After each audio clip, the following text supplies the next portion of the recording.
What is up, everybody? This is your boy Is Nefarious, and I am here with another fantasy report for y'all. If you don't know, this is the Premier Madden League fantasy report. It's based on the Premier Madden League and the Premier Madden League stats, and their players. It has nothing to do with the NFL. Has nothing to do with anything outside of Premier Madden League. So if you're interested in watching some of the games, go to premiermadden.com. We should put up some streams, some stream links for everybody, so they could watch some games as they go live. Maybe that's something we set up. But if you're interested in playing in the league, go to premiermadden.com. We have an information bar at the top. It says apply. Hit apply. You're gonna fill out a form. It's gonna get sent by email straight to the commissioner, JT. He's gonna review it. He's gonna have a Madden tournament, and then we're gonna test out and see who would be a fit for the league and who wouldn't. We do have a team possibly coming open in the near future. We have a certain user that hasn't played a game in a few weeks, so 3 straight games. So we're looking to see if it continues. If it continues, then we're definitely gonna replace him. If not, then we might keep him around. We just gotta find that right person for that team and for this league. But let's dive right into the my voice cracked there. But let's dive right into the fantasy report. First, we're gonna go through our pick'em results. As you can see here, I won this week. I had 152.18. Bacon, the Jets user, was right behind me at 147.96. And then we had Fallen, who is the Broncos user, who fell in third at 133.9.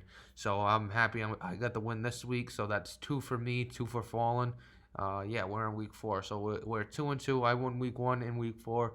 Fallen has won week 2 and week 3, so hopefully I could keep pace with him. Bacon hasn't won yet. Hopefully he could get a win or two, or maybe he's just not good enough at watching a league and seeing who's hot, who's not. But here's my team. This is our pick'em winner team. So as you can see, I had Tom Brady as my quarterback, who had 22.78 points. I had Christian McCaffrey as my RB1. He actually got injured in the first half. That's why he only has 3.8 points. Then I had Saquon Barkley as my RB2. He had 25.5 points. Marquise Goodwin was my wide receiver 1. He had 28 points with a big week from Josh Allen, who actually is now suspended after the stunt he pulled last week in stat padding. But Marquise Goodwin, I'll take it. He threw it to him, and he's got me plenty of points with 28. Then we got Darius Slayton as my wide receiver 2. He had 8.6 points, so I went with a couple Giants there. Darius Slayton is a pretty good wide receiver, kind of hit or miss week to week. So that's I kind of took a risk there, and as you can see, I only got 8.6. So I got lucky this week that nobody else picked better than I did. Darius, you can't get 8 points from your wide receiver and expect to win. So this is kind of a lucky week for me. Then we got the tight end, Dawson Knox out of Buffalo. So I went heavy Buffalo in the receiving end. Dawson Knox had 10.8 points, so a good game from him. Then my flex was Tariq Cohen with 14.7. He's not being used as much in the Chicago Bears offense. So that's something to pay attention to going forward. I might not pick him here and there. It's pretty much picking him by matchup. And what do you expect?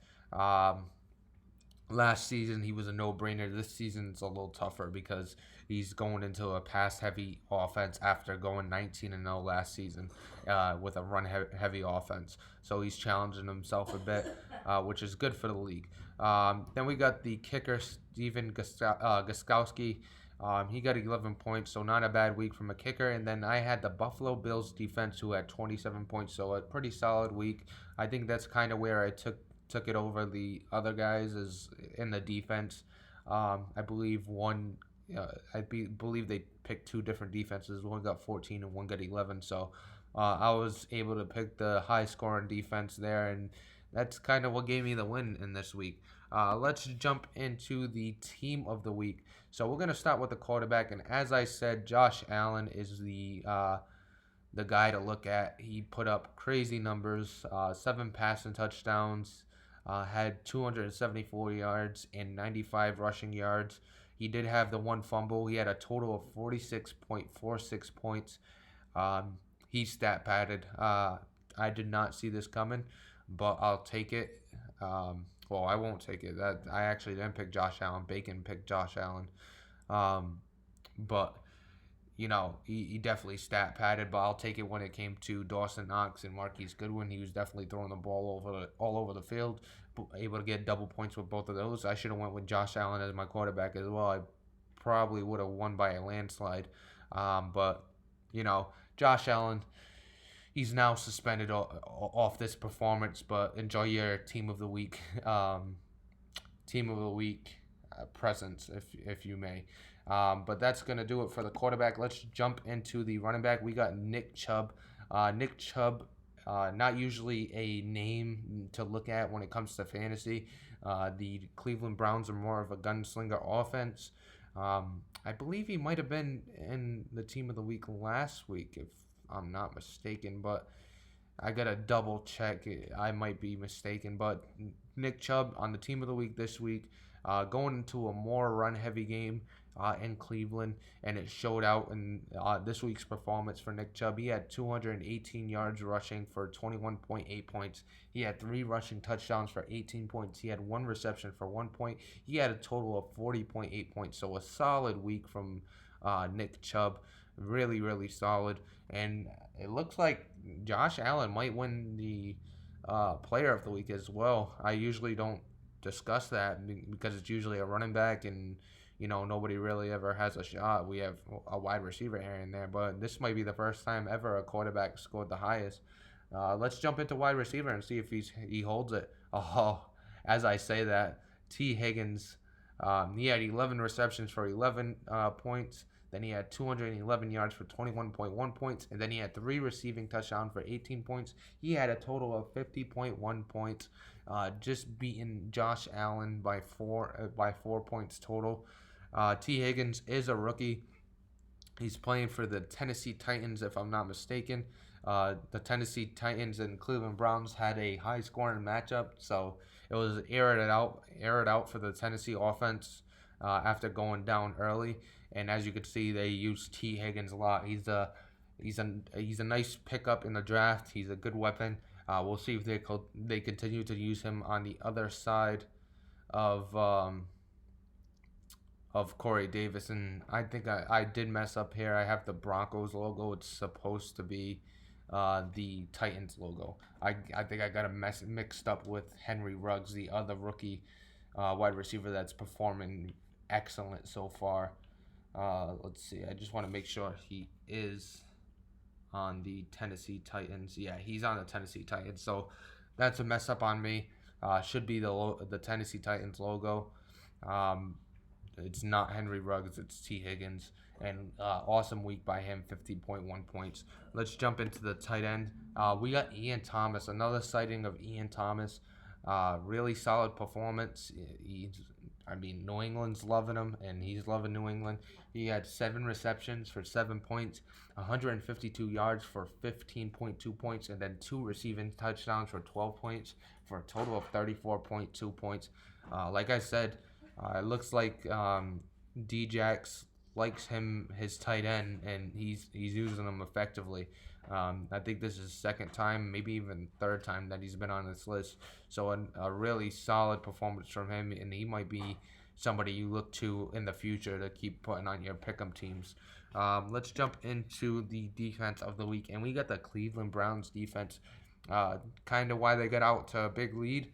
As you can see here, they did allow 29 points, but they had 10 sacks for 10 points. They had 4 turnovers for 8 points, and then 2 defensive touchdowns for 12 points, for a total of 29 points. So a really solid week from the defense. Not somebody that's known for his defense at all, or really known at all, but he got it done this week. A shit ton of sacks, 10 sacks. I think that might be a high that we've had on the team of the week. I don't think we've had more than that. Even the Bears defense with Mole and Khalil Mack, I don't think they've reached more than 10 sacks total on the team. So Really good game from that pass rush in Cleveland. Um, and congrats to them for making the team of the week. Let's jump into the pick'ems. So this is not to get confused with the weekly pick'ems that we do. This is a new segment of guys that you could possibly look in the following week to put on your roster. We don't really care about kickers. Just pick any kicker in the league. It's not. It doesn't really matter. Just like fantasy football and NFL, it really doesn't matter who your kicker is, as long as they're playing. But we're gonna go through our quarterbacks, running backs, wide receivers, tight ends, and defense. Let's start with the defense this time. We usually start with the quarterbacks. Let's start with the defense. So we got the New York Giants up against the Dallas Cowboys. I got them going this week. I mean, it's a tough matchup. The Cowboys got a really, really good offense, and it seems like the user NFLRT is on a roll so far. He is 4-0, I believe. Um, Going into this one, though, this is the type of game where, reality slaps you in the face. Um, you stay away from that game because it's a good matchup. You don't know what you're getting from Dallas. You don't know what you're getting from the Giants, but it's the type of matchup where, uh, you know, he's been really good so far. The Dallas Cowboys, I could feel it that he's gonna get a heavy dose of reality going into this one if he doesn't prepare well. So I feel like this is going to be that type of game where that defense really shows out because Dallas is used to moving the ball, having no issues, and then they meet a little resistance, and then it all goes south from there. I got the Denver Broncos defense against the Oakland Raiders. Last time they played, I believe he had 9 interceptions. So I'm going off what history. Uh, Oakland throws their interceptions, likes to air it out, so they're gonna risk it every time. And I could see the defense having multiple turnovers again, and possibly some interceptions returned for a touchdown. So that's a defense to look out for. We got the Indianapolis Colts against the Houston Texans. Indianapolis, I wanted to go with somebody different instead of the regular Bears and this and that. So I went with the Colts. Excuse me, the Colts against the Texans. So the Texans have been struggling. They did have a good week with DeAndre Hopkins last week, but they are 0-3. The Colts are playing well. They get up early. They get up big early, so that's going to work against the Houston Texans. And I believe once he starts airing it out, that's when the problems are going to begin. So I think the Indianapolis Colts are a safe play this week. Then we got the tight ends. We got Ian Thomas up against the Arizona Cardinals. Ian Thomas is on fire right now. So is the Patriots. Tom Brady's loving him, Ian Thomas, and he keeps feeding him the ball. So I would definitely look out for Ian Thomas this week. He seems to be a solid matchup every week, and he's got the Arizona Cardinals, who just came off a really bad blowout against the Buffalo Bills. So definitely look to him this week. Then we got Dawson Knox, the Buffalo Bills tight end, going up against the Pittsburgh Steelers.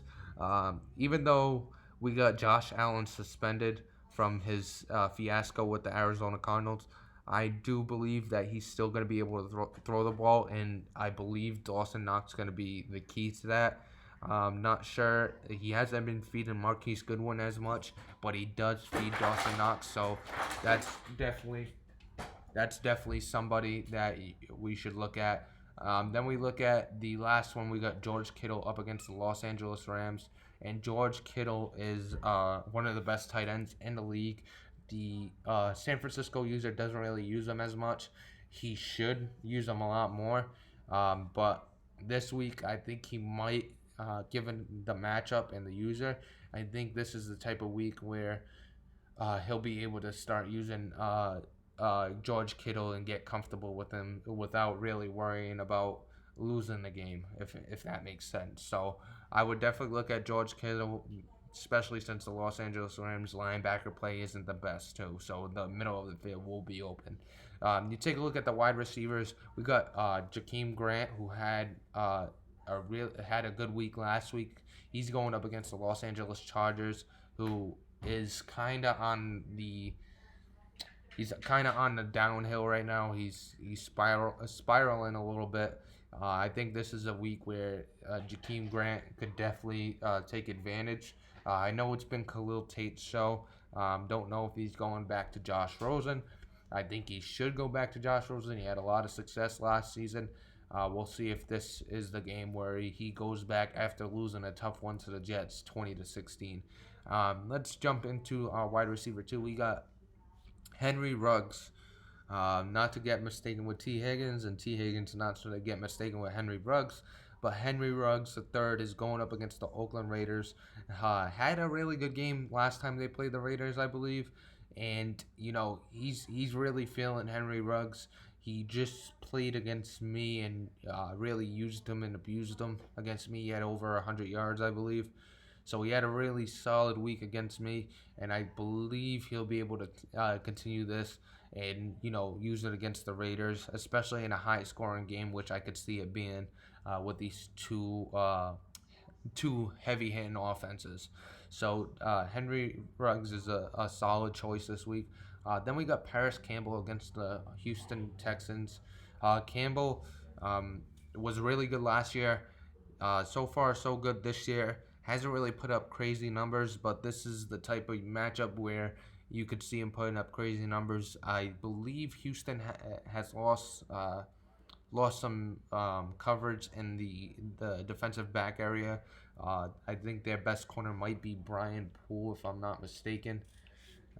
I'll double check real quick, but I think that Brian Poole is his best tight end cornerback, and they don't really have speed. Their fastest cover corner is probably the rookie C.J. Henderson, but he doesn't have great cover skills. So I could see Paris Campbell really taking advantage of that secondary with his speed and his athleticism. And the Colts user has gone a little more pass heavy with the injuries as well. So he's trying to develop that game, and I could see him having a big week from that. Then we got our running backs. Our running back one, we got Matt Breida up against the Los Angeles Rams. Breida has a great matchup. He's the fifth in the league in rushing, which I didn't realize until I did the league report. So he's been playing well. With the matchup too, it's a solid pick. Really under the radar pick. If you don't really think about it, because I didn't know Breida was playing so well until just recently. So now that I know, this matchup is something that you can't avoid. Really solid matchup to use them in, especially with the Los Angeles Rams, who have trouble tackling and have trouble with the run game. Then we got Sony Michel, running back two. He's going up against the Arizona Cardinals. A really good matchup. Arizona, like I said, is coming off that blowout. Sony Michel has been a key to that offense along with Ian Thomas, so it might be some heavy run with some play action that's getting people. But Arizona just got to really key on Sony Michel and Ian Thomas. And if he's keying on Ian Thomas, Sony Michel's going to get his. So I think Sony Michel's going to have a really good game as well as Ian Thomas. You take a look at my running back three. We got Leonard Fournette. Jacksonville loves to use him. He has 20 plus rushes a game. He's been over 100 yards, I believe, every game, and he's gonna find the end zone as well, once or twice. So he's a solid play every week, and he's going up against the number 32 ranked in the power rankings, the Tennessee Titans, who have been pretty awful this season. So it's definitely a solid play. When you're going up against the worst team and you got bell cow back that is heavily used in the offense. For quarterbacks, we got Daniel Jones leading off. Daniel Jones has been slinging it around the first 3 weeks, and I think it's going to continue here. They do have a good team and a good secondary in Dallas, but when it comes to the user versus user, I've seen the Giants using natural have NFLRT's number, especially during the regular season. Maybe in the postseason, it'll be a different story. But in the regular season, I could see the Giants being able to throw the ball around and really put it to the Dallas Cowboys. So I think he's going to be a solid pick. It's kind of a gut feeling pick, just like the defense. So I would go with Daniel Jones. Then we got Matt Ryan, the Atlanta Falcons, going up against Carolina Panthers. Carolina is coming off a big win, I believe, this past week. I think this is the week where they beat. No, this isn't the week where they beat the Minnesota Vikings. Might be a separate week. I'm thinking about. I believe they beat a lower team. Let me just check that real quick so I know exactly what I'm talking about. All right. So the Panthers, they beat the Rams. So the Panthers beat the Rams. They're coming off two good wins in a row. They beat the Vikings, then they beat the Rams. So they're kind of feeling themselves right now, and I think this is like I said with the Cowboys. I think this is a reality slaps you in the face game, and the Falcons, are able to move the ball, throw the ball, and Matt Ryan, I think, is going to have a couple touchdowns, especially in a blitz heavy scheme that the Carolina Panthers run. He's good at finding the blitz and also throwing in the blitz. So I think the Matt Ryan play is going to be really solid this week.